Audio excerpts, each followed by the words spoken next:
What is up, everybody? Happy Friday, Saturday, whatever day you happen to watch. This is Charlotte United for the week. That's right, kind of a United States Charlotte mix-up or mash-up, whatever you want to call it. As you can see, rolling solo today. Mateers are on vacation this week, and so you're stuck with me. Hopefully that's not too bad, though. And yeah, we'll just jump right into it, I guess. Wanted to start with the bad. The United States men's national team, World Cup, sadly came crashing to an end. United States men won, Belgium 4. I mean, not much to recap. You've all seen it by now. It's obviously been out for a while. Been over for the boys for a while. It was an absolute butt kicking. Don't really want to say too much. Obviously, it was United States just picked a really bad time to play their worst game. They had gotten our hopes up and played so well throughout the tournament. To be fair, I think we did underestimate how good Belgium really was going into the match. But yeah, they picked a really bad time to play really poorly. Didn't seem like they had very much enthusiasm for the game. I mean, the first goal, it looked like everybody was just kind of like looking up in there like, oh, here's the ball, maybe I should go hit it, until they didn't. To be fair, Ream got absolutely bodied by Teketelare. Didn't even know who that was going into the game, but boy, I do now. Atlanta player. Horrible mistake by Freeze on the third goal for Belgium. Obviously, he came out, tried to stop the ball and clear it. Didn't get the clear part right, kind of whiffed, and another goal scored there. And their fourth goal was by Lukaku, and stoppage time didn't matter at that point anyway. The one bright spot, I guess you would say, during the game for the United States was the Malik Tillman free kick. Back-to-back free kicks for Malik Tillman. Give him that. But that was really it, and that only lasted for a full 61 seconds before Belgium had responded and scored on their end. So really not a great game, not a great showing at all. I guess I really just want to put a bow on the end of the United States run and kind of what it was and what at least I thought it was. We started this ride, I guess you would say, saying expectationally we would expect them to get to the round of 16. Anything beyond that would be absolute icing, so to speak. And they met that. They got to the round of 16, but then absolutely just imploded when they faced an actual quality team. And so it's hard to be happy with the result, even though, you have to consider the entire tournament. They played great in every other game. They brought a lot of fun times. I mean, the atmospheres were great, and so that was awesome to watch. But you get to do it at your home soil really one time in your career. And unfortunately for the Pulisics and all of them, this would have been it. And they picked a bad time to play bad. And so it's hard to give the overall grade much more than I'll say a C plus teetering on B minus. Again, they did get as far as we hoped they could go, and obviously would have loved to seen them at least get to the quarters. But round of 16 was the expectation. They met that. So you have to at least give them a passing grade, I guess you would say. But man, that last game was just so disheartening. And onwards and upwards, perhaps, or maybe just onwards and staleness for the U.S. Who knows? Another 4 years before we get to see them back on that stage. Obviously, got some big cups, in the next couple of years as well, Copa America and stuff to focus on. But could be it for that group, for Pulisic and all of them. I mean, I'm sure Weston McKennie, he played great throughout the tournament, even was somewhat of a bright spot in that last game. He'll be back. I'm sure Pulisic will be back 4 years from now, but at the same time, who knows? Maybe they just override the whole thing. Don't know where they go from here. It was just one of those days. But on to the Final Four. I guess if you're watching this, that's probably already happened by now. But the Final Four teams, I don't know if it's the first time ever, but I know it's the first time in recent memory, the top 4 teams ranked in the FIFA world rankings are the 4 teams playing. So it is Argentina ranked 1, I believe. Spain ranked 2, I believe. France ranked 3, I believe. And then England ranked 4. I'm almost positive of, just not sure of the top 4. But yeah, all top 4 teams in the world rankings are the top 4 teams left, or the final 4 teams left. So that's pretty epic. Got some great matchups coming up. My prediction would be, let me think about it. I really like the way England has gutted out the last couple of games, and now they got another one versus Argentina to gut out. But I like their character right now, man, and I think they can do it. I'll go England, actually. I'll go ahead and upset Argentina for one of the semifinals, and then I will go with France to go ahead and move past Spain in the other. So we have a France versus England final. Have to give it to France the way that they've been playing. They've just been dominant throughout the entire tournament. Mbappe, wow. Olise, wow. Dembele, Ballon d'Or winner. Like, I mean, they just have talent for days. It oozes out of them, and you can clearly see it. So I will be saying France will be the victors come Sunday. That'll really kind of put an end or a bow, like I like to say, on this particular segment, or on this entire part of the, we'll call it not sideshow, but kind of sideshow for the last month or so in the United States for the month, as we were calling it. And now we get back. It feels good to be back in these colors, the black and blue of your favorite, of your beloved Charlotte FC. Really just wanted to kind of give a recap. I guess second half of the season has officially started. The transfer window is open now for the MLS. And so it is back to business, as we like to call it here on Charlotte for the week. Just going to give you some kind of reminders, some refreshers. It's obviously been a lot of football been played between now and the last time Charlotte played. So just to kind of recap and catch you up, Charlotte FC going into the second half of the season, they currently sit sixth place with 21 points overall. That is 12 points shy of first in Nashville FC or SC. Sorry, they like to be SC. They are in first with, I guess 12 plus 21 is 33. So they have 33 points. So far, it's been kind of the same Charlotte as we saw last year. They are very good at home, 5-2-2 record at home. They are very poor on the road, 1-1-4. Only one victory in 6 matches on the road so far this season. So we'll definitely have to see that improve if we want to go anywhere, in my opinion. They are sitting in sixth place. They're only 5 points out of third place, which I think is a very realistic goal for them going into the second half of the season. But they can't fall off their guard at all because they are also only 5 points out of 10th place, right? So they're pretty well within the playoffs at this point. Obviously, it would be great for them to go ahead and push into the top 4, get one of those top 4 seeds, just really have a successful part of the second season, but we'll see how that goes. We're still actually not halfway through. I said halfway through the season. We're getting there. We're 15 games in at this point with 19 to go. Also still have one more in-season cup in the Leagues Cup to come. So still a lot of football to be played for Charlotte FC from now until the end of the season. Season does kick back off, I guess, a week from this Wednesday. When you guys are watching this, it should be less than a week. So very excited. Charlotte FC, we are back, baby. Some of the changes that have been made between now and, I guess, when we last talked about Charlotte FC. So we already talked about it, but just as a recap, Zaha out, no longer, contract expired. Currently still without a team is Zaha. We'll see where he ends up. Best of luck, of course, to him.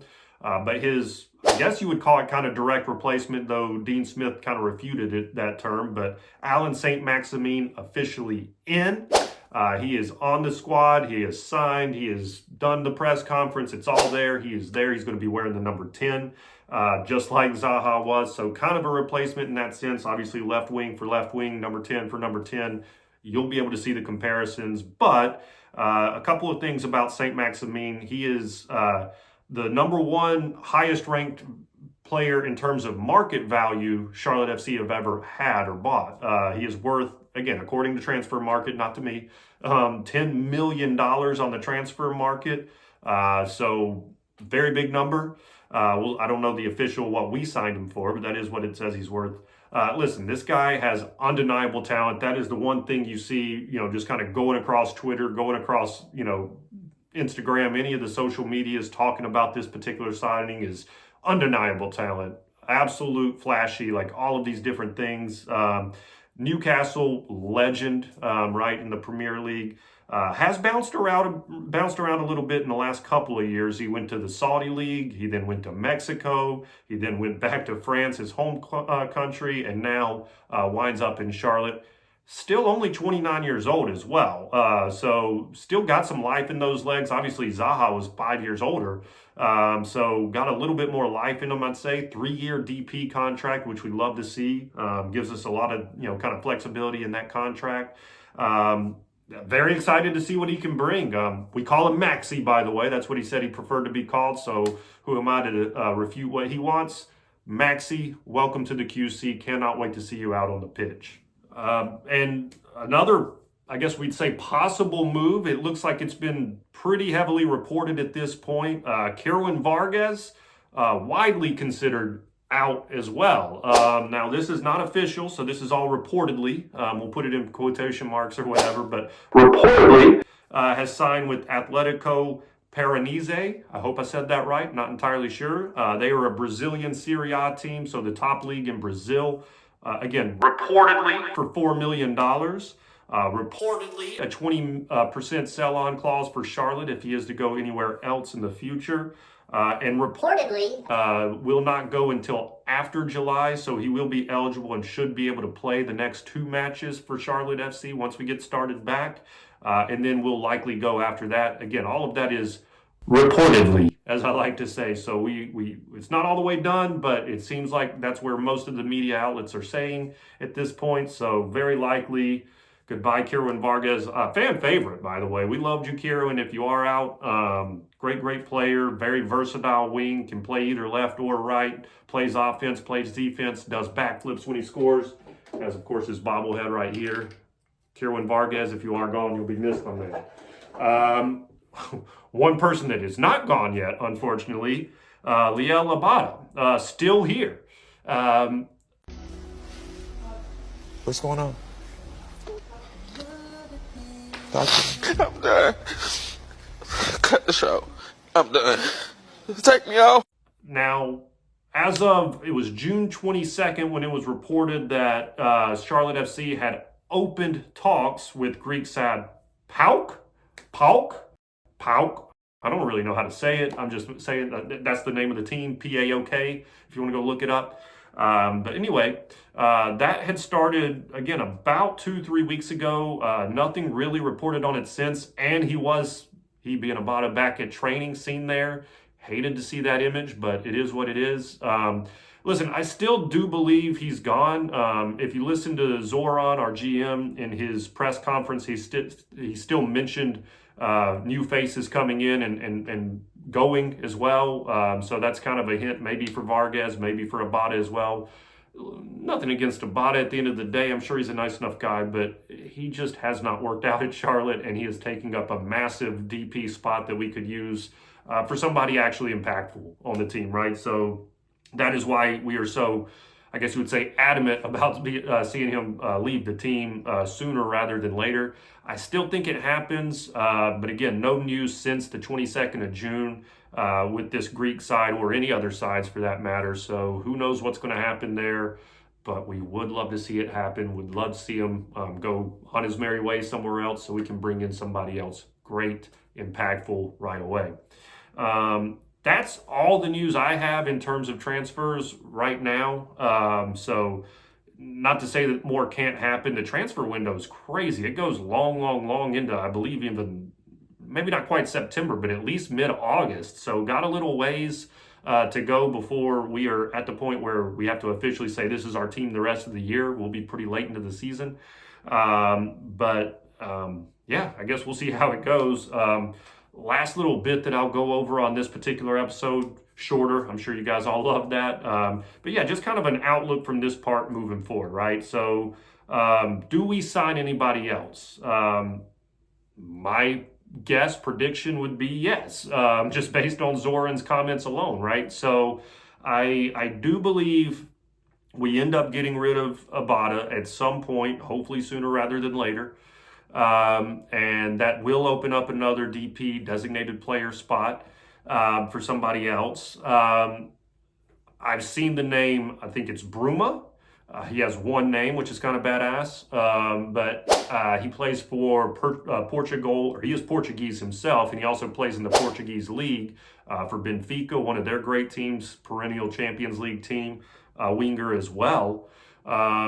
Wouldn't be a bad signing. Interesting name out there to see. Transfer market has him valued at somewhere around $4 million, so not bad.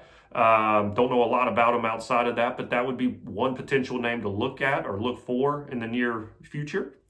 A name that I would really like, to be honest, and think could potentially happen, Timothy Weah. So obviously plays for the U.S. men's national team. Didn't feature a ton in the World Cup, to be fair. He came in a couple games, did start the Turkey game. But I think solves a lot of our problems and still very, very good at the club level, in my opinion, especially for an MLS side. I mean, transfer market has him valued closer to $20 million still. And he can play all up and down the right side, which to me is kind of a weakness now, especially with Vargas reportedly leaving, and I would assume Abada right behind him. We got Saint-Maximin to come in to fill out on the left. Who's going to play the right?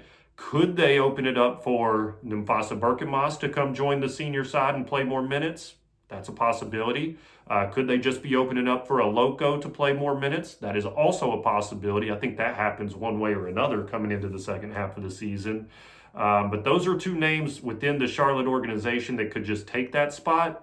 But I don't think that's going to be it for them. If it is, it's not disappointing. We love to see the younger guys get an opportunity to get some reps in the senior team.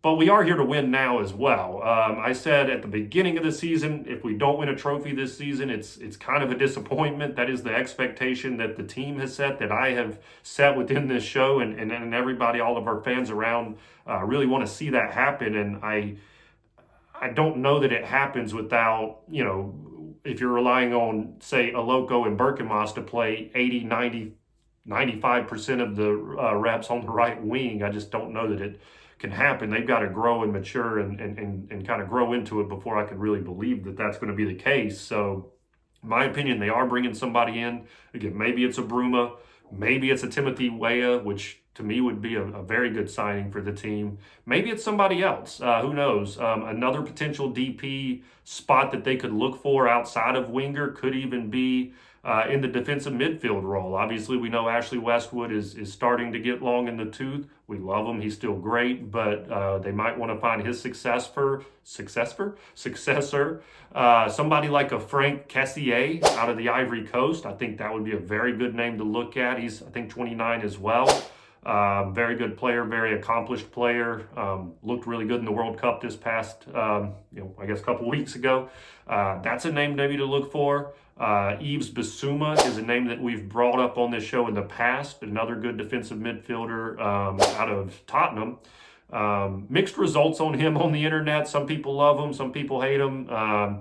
Seem to have some off the field issues that he's working through, save for what it's worth, I guess I would say, but is a talented player by all accounts. So those could be some names to look for on the transfer market moving forward, or transfer window moving forward for Charlotte FC.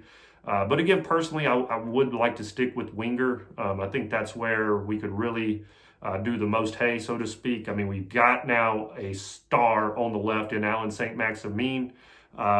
We don't want teams to have to overload that side. Brings a star on that right side as well, and then really have them scratching their head, let the middle force from there. That would be my guess.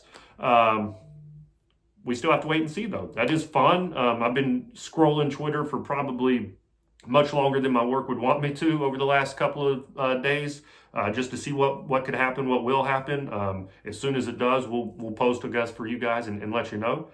And then kind of last little bit here, how do we finish the season? What is success, right? We've said it. I guess I've already really touched on that, so I won't touch too much more on it. I'm sure you're tired of hearing me talk only on this episode. But yeah, I think finishing in the top four is not a must, but I would consider it a very high criteria, like something that really needs to happen, in my opinion, is a top four finish for this team in the East. Really and truly, I want to see a top four finish in the Leagues Cup as well. Dean Smith when we brought him in, one thing that he was known for at Aston Villa and some of his other clubs over the pond were how great his teams in tournament style competitions was. We just haven't seen that with Charlotte FC yet. Every time it's been a disappointment, early round exit, first round exit in the playoffs, all of that stuff. We've got a quality team, and Dean Smith deserves a ton of credit for that. I love Dean, and I want to keep him around, and I think he deserves a longer look than he's already gotten. But we cannot continue to finish, be out of the tournament before it even begins. Right. In my opinion, that is something that we have to see a little bit more out of from Dean and his side in Charlotte. So going in and making a deep run in the Leagues Cup, I think would be exciting, would be fun. It'll be tough the way the format is. Only 4 out of 18 teams qualify for the next round, so you have to do really, really well. But why not us, right? So I would think that would be successful. But really, a top 4 finish in the MLS from this point forward would be great. And then at least get out of that first round, get into the second round, see what happens from there. I don't want another first round exit for the boys in black and blue. We got to at least get past that first round this year as well. To me, this point moving forward, that is what's successful. That's what would be great. That's what would help this team propel even further into next season. So look forward to watching it. With all of you guys, with all of my friends out there. Speaking of you guys, thank you all for watching and liking this episode. Continue to do so. It helps us out tremendously. Next week's episode will be a little bit more team-based, right? We have 2 games starting next week. One against bitter rival Atlanta United. Cannot wait for that one in the bank. Joey Chestnut will be there. He'll probably be the one getting coronated. $1 hot dogs, $5 beers. Guys, got to be there for the bank or at the bank. I believe it's a later start time, 8:15. We'll talk more about it next week, but that's a game on Wednesday, followed by a game on Saturday. I believe that's the New York Red Bull. Again, more on that next week's episode, but that is it for this episode. Thank you all for watching. Again, like and subscribe. We'll see you next week. Charlotte for the week. Out.